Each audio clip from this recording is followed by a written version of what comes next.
L'écriture, c'est surtout de la réécriture.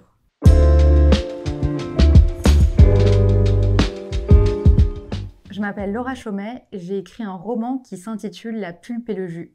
Jenna est persuadée qu'elle est atteinte de maladies graves et qu'elle va mourir à brève échéance. Mais malgré tout, elle trouve un certain réconfort dans une émission qui promet de guérir les personnes phobiques en les exposant à leur plus grande peur. Elle candidate et à partir de là, sa vie se transforme. C'était un été, je devais avoir 12 ou 13 ans. J'étais chez mes grands-parents et je me suis mise à écrire une histoire. C'était des lycéens qui vivaient sur une île isolée. Chacun mourait d'un mal différent et l'héroïne comprenait que c'était un esprit malin qui les habitait, qui était la mort. Et elle se disait en fait qu'une fois qu'elle allait elle-même être contaminée par cet esprit, il fallait le tuer et donc elle se suicidait pour tuer la mort en elle. Généralement, je vais dans un endroit calme, en bibliothèque, et ensuite c'est l'échauffement. Donc pendant 20 ou 30 minutes, je lis un auteur que j'aime, parfois un auteur que je découvre. Ça me stimule, et à partir de là, j'écris.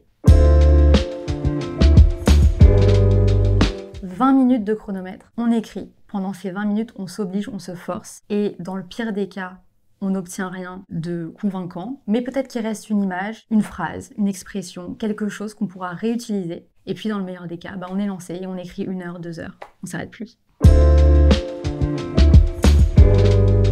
Il y a un auteur qui m'a énormément marqué, qui s'appelle Don Carpenter, et notamment dans un de ses romans, le premier que j'ai lu, qui s'appelle Sale temps pour les braves. J'ai l'impression qu'il réussit à allier à la fois une histoire captivante et des personnages profonds, complexes, très humains. Parmi les auteurs qui m'inspirent aujourd'hui, il y a Yasmina Reza, parce qu'elle a une grande précision dans l'écriture et une grande intelligence. Et également Flannery O'Connor, elle est capable de raconter des choses très concrètes en faisant sentir vraiment la couche de mystère sous les situations et les forces qui font agir les personnages sans qu'ils en aient conscience.